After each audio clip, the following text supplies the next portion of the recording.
BFM Business et Tech & Co présente De quoi je me mêle, François Sorel.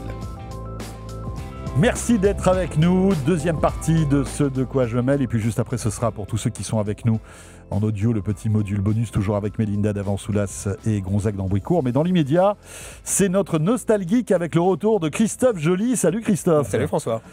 Ça fait plaisir de te retrouver. Mais également, mon cher bonne rentrée. Ouais, bonne rentrée à toi aussi. Christophe, qui est ancien journaliste, passionné par la tech et qui régulièrement vient dans De quoi je me mêle pour dépoussiérer quelques innovations qu'on vous raconte. Et cette semaine, eh bien, on va plonger dans les AirPods. Dans les AirPods. On va voir dont l'histoire est assez longue finalement. Rappelle-toi en 2016, c'était en 2016 qu'ils ont été annoncés la première fois. Est-ce que tu te rappelles ce à quoi tu as joué tout l'été 2016 ?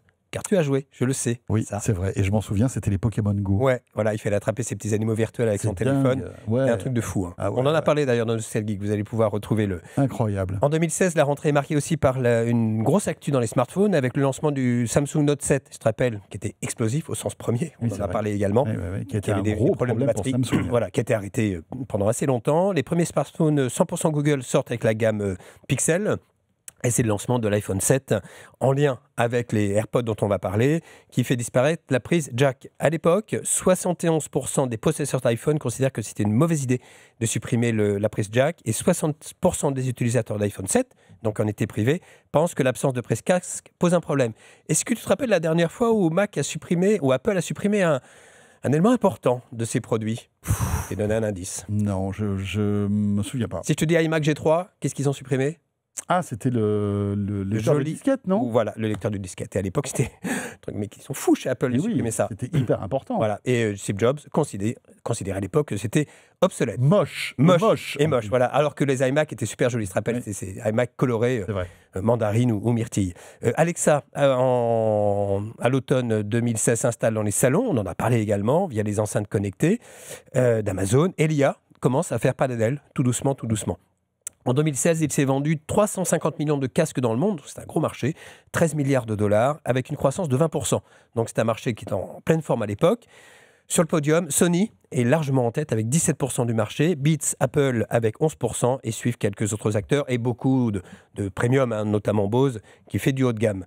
À ce moment, on écoute principalement des casques filaires, qui représentent 2 tiers des ventes, les casques Bluetooth, et moins de 5% de wireless, du true wireless dont on va parler, dont on est aux prémices de cette techno. En 2 mots, le wireless, le TWS, ça consiste à ne pas avoir de fil entre les 2 écouteurs. Oui. Parce que tu avais du Bluetooth, mais il y avait un fil qui reliait les 2 écouteurs. Si tu as vu le film Definitely Maybe, ce film met en scène, au tout début, Ryan Reynolds, qui porte une paire d'écouteurs autonomes sans fil et sans câble pour écouter de la musique dans la rue.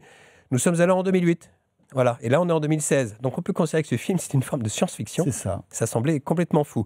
Si on parle d'Apple aujourd'hui, il faut savoir que 2 marques ont précédé la marque à la pomme en 2015 avec cette techno. Une marque suédoise qui s'appelle Irin avec ses M1 qui était issue d'un projet Kickstarter, et le japonais Onkyo avec ses W800BT, BT pour Bluetooth, qui les avait lancés en septembre 2015, vendus pour les seconds 300 €. Donc c'était des produits très haut de gamme.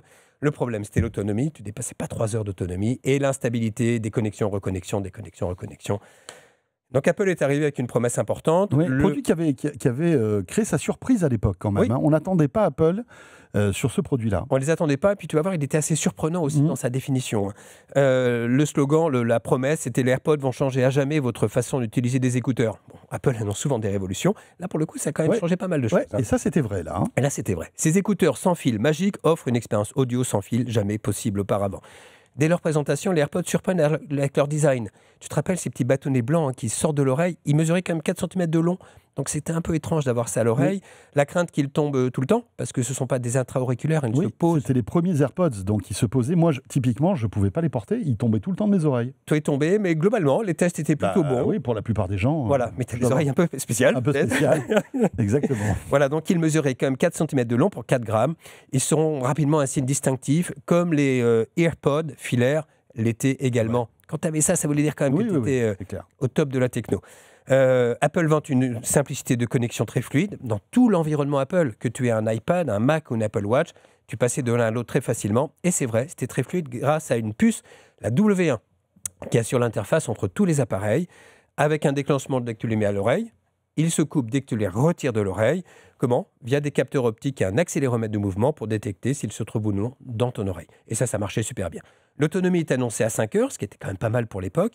Et le bonus, c'était le boîtier qui permettait d'assurer 24 heures d'autonomie en plus. Ça, c'était génial, en fait. Tu les mets dedans, ils se rechargent, et jusqu'à 3 recharges à chaque fois. Et puis, tu as Siri, qui s'invite dans les AirPods.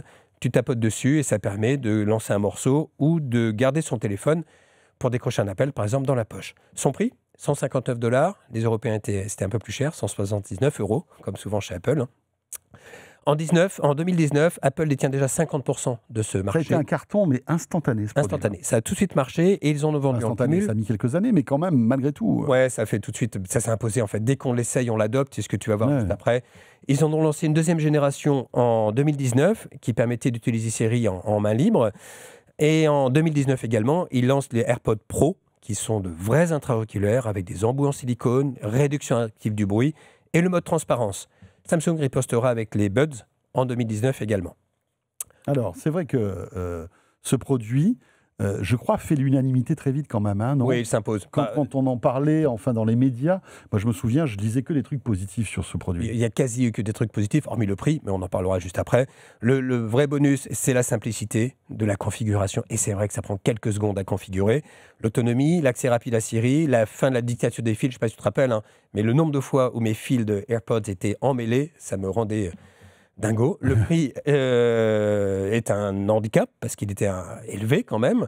Ça n'a pas empêché d'en vendre beaucoup, mais il était élevé. L'impossibilité de les utiliser en rechargeant. Et oui, puisqu'il fallait qu'ils soient dans leur petit boîtier. Voilà. La peur de les perdre, de les faire tomber. Alors, dans ton cas, ils tombaient. Globalement, l'expérience était plutôt bonne. Et Siri qui ne fonctionne que si vous avez du réseau. Et moi, j'ai vu un atout premier à ça, c'est que tu pouvais les géolocaliser. Oui. Un écouteur, 2 écouteurs et ou le boîtier. Le nombre de fois où j'ai égaré mes écouteurs, voire perdu et retrouvé, c'était quand même pas mal. Hein, oui, parce que c'était vraiment un tout petit produit, donc forcément tu pouvais les perdre facilement. Les perdre facilement ou les poser. Les gens un peu étourdis comme moi, c'est quand même assez précieux. Il faut savoir que les AirPods déçoivent les audiophiles, mais c'est pas tout à fait la cible en fait. L'idée, c'était vraiment d'avoir quelque chose qui soit très polyvalent, qui permette de passer des appels, et c'est là où la qualité est vraiment au top. La qualité sono, audio, elle était à peine meilleure que les AirPods parce que tu n'as pas de réduction de bruit, active de bruit. Ce ne sont pas des intra-auriculaires. Ils isolent assez peu de l'environnement sonore. Donc, il ne faut pas leur demander ce dont ils ne sont pas capables. Ça viendra plus tard. L'autre défaut, c'est qu'ils sont connectés à ton compte iCloud. Donc, si moi, je voulais te prêter mes AirPods, il fallait que je me déconnecte et toi, tu te reconnectes. Oui. Ça, c'était quand même, ça se prête pas comme ça. Bah, c'était un peu un antivol, finalement, c'est ça, hein. Oui, je pense que c'était un peu ça. Puis c'est une façon de rester entre soi. Le verdict de 01net, que j'ai regardé à l'époque, ce ne sont clairement pas les meilleurs écouteurs du marché, surtout au regard du prix affiché. Pourtant, parce qu'ils nous délivrent de la dictature des nœuds et des fils, et ça je les rejoins là-dessus, parce que le son est assez bon pour la plupart des utilisateurs, parce qu'ils sont d'un confort d'utilisation incroyable.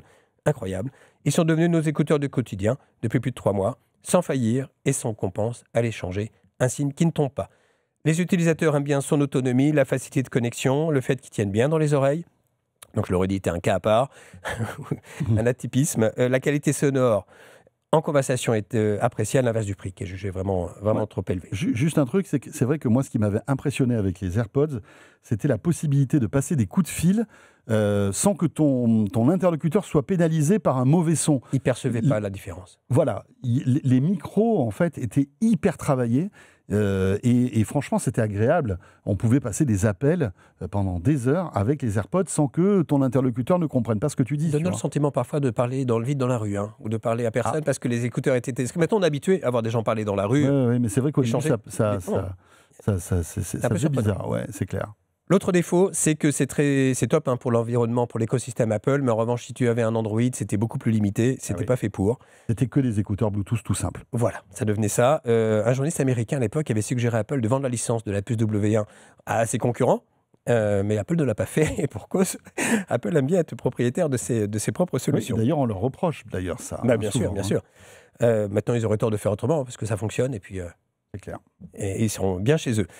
Aujourd'hui, donc, on en est à la 4e génération des AirPods 4, qui sont les plus proches des premiers. La nouveauté, c'est qu'ils ont une version avec réduction active du bruit. C'est la principale nouveauté. Ils sont plus petits, ils mesurent 3 cm versus 4 pour les premiers. Ils sont à peu près du même poids, à 4 grammes. Et la grosse nouveauté aujourd'hui, c'est les AirPods Pro 3 qui font l'actu puisqu'ils sont lancés ce vendredi. Ouais. Et là, Apple annonce jusqu'à 4 fois plus de réduction active du bruit par rapport aux premiers AirPods Pro. Plus d'autonomie, plus 2 heures, plus 6 heures via le boîtier, une meilleure résistance à l'eau et à la poussière, avec le protocole IP57 versus 54 pour les premiers. Et la grosse nouveauté dont on a beaucoup parlé, c'est la détection de la fréquence cardiaque durant un entraînement. Et là, ça mesure bien tous les enjeux en lien avec la santé. Apple investit beaucoup dans ce domaine. Et la traduction instantanée qui, semble-t-il, est bluffante, sauf que les Européens, pour l'instant, en sont privés. Traduction instantanée, ça consiste vraiment à écouter quelqu'un et avoir la traduction quasi simultanée de ce que tu es en train de me dire, quelle qu'en soit la langue. Alors, c'est pas nouveau, Google faisait ça avec ses trous wireless. Mais bon, avec Apple, évidemment, comme toujours, ça va démocratiser ce type d'usage. Voilà. Alors pour l'instant, pas pour les Européens. Ça ne marche pas en Europe pour des questions réglementaires. Ouais. La bonne nouvelle, c'est que ceux, outre l'Europe, vous peuvent en bénéficier si vous avez des AirPods Pro 2 et AirPods 4.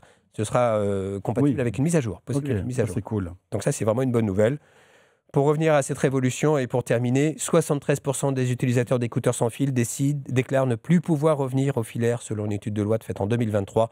Ça veut dire qu'une fois que tu es passé au sans fil en True Wireless, je pense que tu ne peux pas revenir en arrière, sauf à vouloir avoir du très très haut de gamme, une qualité audiophile top. Mais globalement, quand on a goûté au sans fil, je pense qu'on ne peut pas revenir en arrière. En cumul, les ventes d'AirPods, tous modèles confondus, ont dépassé les 530 millions d'exemplaires. Incroyable. C'est quand même un chiffre conséquent. Et c'est dingue parce qu'avant qu'Apple arrive sur le domaine du son, il y avait les JBL, les Sony, toutes ces marques-là qui squattaient en fait les premières places.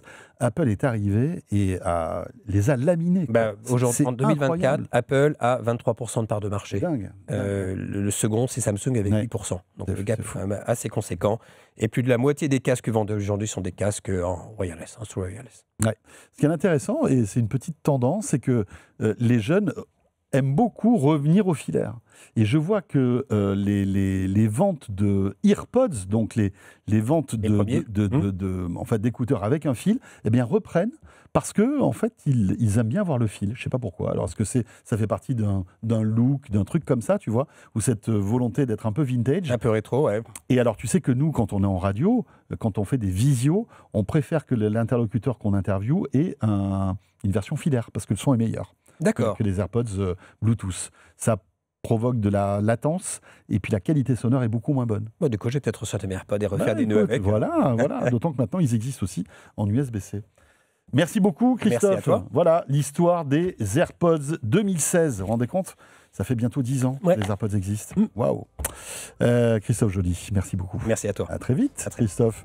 Et vous restez avec nous pour le petit module bonus de quoi je me mêle si vous êtes en audio. Et puis pour vous tous, vous qui nous écoutez à la radio, regardez à la radio ou sur YouTube, eh bien je vous souhaite merci. Je vous souhaite une très très bonne journée, un bon week-end. On sera là bien évidemment la semaine prochaine. Portez-vous bien d'ici là et à très bientôt.